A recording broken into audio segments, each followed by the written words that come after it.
The soft rustle of my silk wedding gown filled the quiet bridal suite as I adjusted the pearl buttons along my sleeve. Outside the frosted glass doors, a low hum of voices rose and fell. My guests, waiting for the music to start. I stood in front of the full-length mirror, the white satin pooling at my feet like liquid light. My hands looked steady as I smoothed the veil over my shoulders, but inside, my heart was a storm.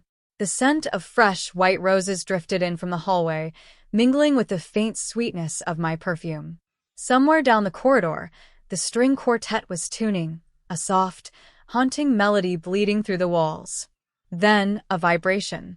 My phone buzzed on the marble vanity. I glanced at the screen. Ethan. My CFO. My rock through countless late nights and impossible deadlines. I'm outside. Ready? I let the message sit there for a moment, my thumb hovering over the keyboard. Ready? No. Not exactly. But I had been ready for this walk for years, just not with the man who was supposed to be here. Dad's absence pressed against me like a shadow I couldn't shake. He had made his choice. Today I was making mine. 2 years earlier, I had stood in my father's living room, clutching a coffee mug I didn't really want, staring at the framed family photos lining the mantel. Every picture told the same story, his version of success, his version of respectability. Engaged, he repeated, setting his newspaper down without even looking at me. His tone wasn't disbelief. It was disapproval dressed in polite boredom. Yes, Dad, I said, forcing a small smile. His name's Michael. I don't want to know. His voice cut through mine like glass. You're making a mistake. The air between us thickened. Because he's not your idea of perfect? Or because he supports me running my own company instead of dropping everything to work for you? He didn't flinch. Because you've been reckless.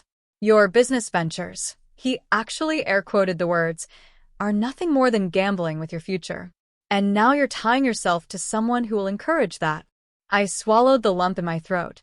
My hands are trembling, so I gripped the mug tighter. You're my father. You're supposed to support me. He leaned back in his chair. Not when you're walking toward disaster. And for the record, I won't be walking you anywhere. Not down the aisle. Not into that mess. The words landed like a slap.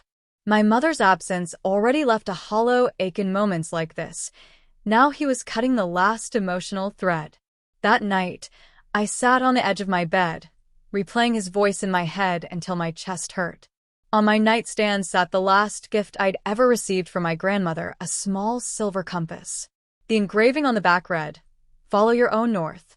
She'd given it to me the summer before she passed, saying, "Darlin', there will come a day when the people you expect to guide you won't. That's when you steer yourself." I held the compass in my palm, the cool metal grounding me. If Dad wouldn't walk beside me, I would learn to walk alone. By the end of that week, I'd stopped sending him updates about my business entirely. I didn't tell him about the late nights, the small deals, the close calls. He'd see it one day, not through my words, but through the reality I built.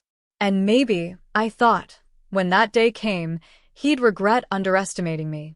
Starting over without my father's approval felt like trying to sail without a map.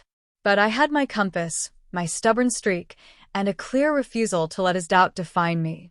The early months were brutal. I worked from a tiny one-bedroom apartment in Austin, the office being a thrift store desk wedged between my kitchen counter and the laundry closet.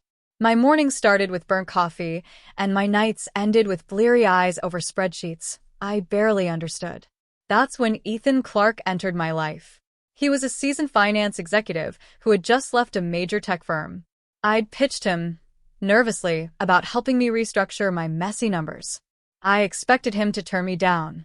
Instead, he leaned back in his chair, studied me for a long moment, and said, "You've got the grit. I'll help you if you're ready to work harder than you've ever worked in your life." I was. Ethan became more than a CFO.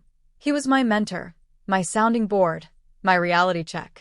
He never coddled me, but he never doubted me either. The first big win came 6 months later.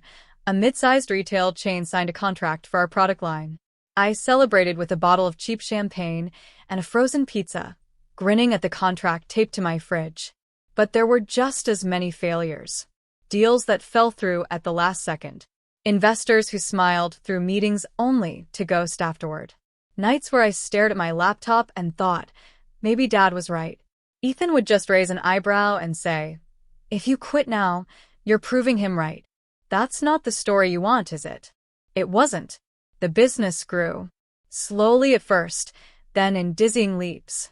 2 years in, we moved into a sleek downtown office with glass walls and exposed brick. I replaced the thrift store desk with a walnut conference table. The day we crossed our first million in profit, Ethan brought in a cake shaped like my compass. I didn't tell my family any of it. On social media, I posted safe updates, sunsets from my apartment balcony, coffee photos, a shot of my sneakers on a hiking trail. No clues about the contracts I was signing, the team I was leading, or the fact that I was now paying myself more than my father had ever earned in a year. It wasn't about hiding for the sake of secrecy. It was about building something that spoke for itself. One day, I wanted him to walk into my world and see what he'd turned his back on. And deep down, I knew, when that day came, Ethan would be standing right there beside me. It happened 3 months before the wedding. I was in the middle of reviewing a supplier contract when my assistant, Rachel, buzzed my office line. "There's a gentleman here asking for you," she said, her voice holding that careful tone people use when they don't know if the visit is welcome. "He says he's your father." I froze, pen in hand. For a moment, the room felt too quiet, the hum of the air conditioner too loud. "Send him in," I said finally. When Dad walked through the glass doors of my office, his eyes flicked over everything: the polished walnut desk, the abstract art on the walls, the framed cover of Forbes Women with my face on it. He didn't comment, but I saw the questions forming behind his tight expression. "You look different," he said, his gaze landing on the diamond band on my finger. "I've been busy," I replied evenly, gesturing for him to sit. He lowered himself into the leather chair, scanning the space again. His eyes caught on the skyline view behind me, Austin's glass towers glittering in the midday sun. "So, this is your office?" "My company's office," I corrected. "I'm the founder and CEO." Something in his posture shifted just slightly. CEO? "You mean this?" He gestured vaguely around the room. "Is actually working out?" I smiled, leaning back in my chair. Working out would be an understatement. We closed our fourth quarter at $12.6 million in revenue. His mouth opened, then closed. "And this is Ethan," I continued, nodding toward the man who'd just stepped in with a folder. "Our CFO. You remember me mentioning him years ago?" Ethan shook Dad's hand firmly. "She's the best leader I've ever worked with," he said, tone crisp but warm. Dad glanced between us, his jaw tightening. "So, you did all this without my help?" "Yes," I said. "Without your help. Without your approval. Without you walking beside me when I needed you most." He looked away, his gaze drifting toward a framed photograph of my grandmother on the side credenza, me at 17, holding her silver compass. "She would have been proud," he murmured. "I think so too," I said, my voice softening for a heartbeat before I pulled it back. Silence stretched between us. Finally, he cleared his throat. "I came to see you. And to say if you still want me to walk you down the aisle, I can." I studied him, searching his face for sincerity. "You had years to be there for me, Dad. You chose not to. Why now?" He didn't have an answer. His silence was as loud as his earlier refusals had been. Ethan, ever the quiet anchor, stepped in. "You don't need to decide this now. But know this, she's built something incredible. And whether you see it or not, she deserves respect for that." Dad's eyes flickered, but he stayed silent. After he left, I stood by the window looking down at the streets below. My reflection in the glass wore the same determined expression I'd had the day I left his house. The wedding was weeks away. If he wanted to show up, fine. But the walk, that was for someone who had been there every step of the way. And that person wasn't my father. The morning of the wedding, the sky was a perfect Texas blue, the kind of day you wish you could frame. I was in my suite, veil pinned, bouquet in hand, when there was a knock on the door. Rachel peeked in. Your father's here. Says he wants to talk to you before the ceremony. My pulse quickened, but I nodded. Send him in. He stepped inside, looking older than I remembered. Hair more silver, lines deeper. His tie was slightly crooked. You look beautiful, he said, almost shyly. Thank you, I replied, keeping my tone neutral. He hesitated, then added, if you still want, I could walk you down the aisle today. For a second, the little girl in me, the one who used to wait by the window for him to come home, wanted to say yes. But the woman I'd become remembered every absence, every dismissal. I appreciate the offer, I said slowly. But that walk, it's for the person who's been beside me through every late night, every hard decision, every moment I doubted myself. That's Ethan. His face fell. So that's it? No, Dad. That's not it. I'm willing to rebuild with you, but only if you're willing to meet me where I am, not where you think I should be. He frowned. Meaning? Meaning you have to let go of the version of me you thought was a failure. You have to listen before you judge. You have to support without controlling. And you have to show up, not just for big moments, but for the everyday ones too. He didn't answer right away. The silence between us felt like an entire history sitting in the room. Finally, he said, that's a lot. I smiled faintly. Being a father is a lot. A knock on the door broke the moment. Ethan stepped in, wearing a tailored navy suit, his expression calm but watchful. Ready? He asked. I glanced at my dad, one last time. I hope one day you'll be, I said gently. Then I turned to Ethan. Let's go. As we stepped into the hallway, the music swelled. My hand rested on his arm, steady, sure. Every step we took toward those double doors felt like the embodiment of every choice I'd made, to believe in myself, to surround myself with people who believed in me, and to never settle for conditional love. And as the doors opened, I knew this was the family I had chosen.